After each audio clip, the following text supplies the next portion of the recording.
ഗോവിന്ദസ്വാമിയുടെ jail ചാട്ടത്തിൽ വീണ്ടും നടപടി. കണ്ണൂർ സെൻട്രൽ ജയിൽ അസിസ്റ്റന്റ് സൂപ്രണ്ടിനെ സസ്പെൻഡ് ചെയ്തു.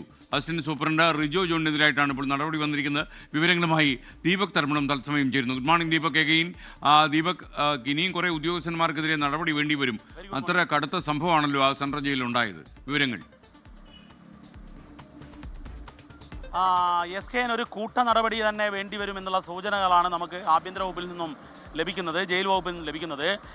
ഏറ്റവും ഒടുവിൽ ഇപ്പോൾ അവിടുത്തെ സുരക്ഷാ വീഴ്ചയിൽ ഉന്നത തലത്തിലേക്ക് നടപടികൾ കടന്നു. അതായത് നേരത്തെ അവിടെ ഈ അസിസ്റ്റന്റ് പ്രിസൺ ഓഫീസറും ഡെപ്യൂട്ടി പ്രിസൺ ഓഫീസറും ഒക്കെയാണ് സസ്പെൻഡ് ചെയ്തത്. എന്നാൽ ഇപ്പോൾ അസിസ്റ്റന്റ് ജയിൽ സൂപ്രണ്ടിനെ, ഇദ്ദേഹം Rijo John assistant jail superintendent grade 1 ആണ്.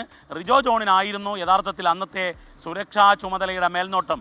അതായത് ഒരു ഡ്യൂട്ടിയിൽ ഓരോ ഷിഫ്റ്റിലും ഒരു അസിസ്റ്റന്റ് സൂപ്രണ്ടിന് ചാർജ് ഉണ്ടാകും. ഈ റിജോ ജോണിനായിരുന്നു ചാർജ്. ആ റിജോ ജോണിനെയാണ് ഇപ്പോൾ ജയിൽ മേധാവി ADGP ബൽറാം കുമാർ ഉപാധ്യായ സസ്പെൻഡ് ചെയ്തിരിക്കുന്നത്.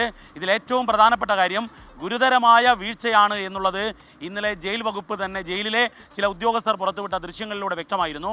അതിനെ തുടർന്നാണ് പെട്ടെന്ന് തന്നെ നടപടിയിലേക്ക് കടന്നത്. കാരണം 3.5 മണിക്കൂറിലേറെ ഈ സെല്ല് പൊട്ടിച്ച്, അതായത് ഈ 10ാം ബ്ലോക്കിലെ 19ാം സെല്ല് പൊട്ടിച്ച് ഗോവിന്ദസ്വാമി പുറത്തേക്ക് ഇറങ്ങിയിട്ടും ജയിൽ കോമ്പൗണ്ടിനകത്ത് തന്നെ 3.5 മണിക്കൂർ ഉണ്ടായിട്ടും പിടികൂടിയില്ല എന്നുള്ളത് ഗുരുതരമായ വീഴ്ചയായി ആ ദൃശ്യങ്ങളിലൂടെ തെളിഞ്ഞു. അത് ലോകമറിഞ്ഞു, വലിയ നാണക്കേടായി. അതുകൊണ്ട് തന്നെയാണ് തുടർന്നുള്ള കടുത്ത നടപടികളിലേക്ക് കടന്നു. ജയിൽ സൂപ്രണ്ട് റിജോ ജോൺ, അതായത് അസിസ്റ്റന്റ് സൂപ്രണ്ടാണ്, അദ്ദേഹത്തിനാണ് ആ സമയത്ത് സൂപ്രണ്ടിൻ്റെ ചുമതല വഹിക്കുന്നത്. അതായത് ആ ഷിഫ്റ്റിലെ മുഴുവൻ ഉത്തരവാദിത്വം അദ്ദേഹത്തിനാണ്.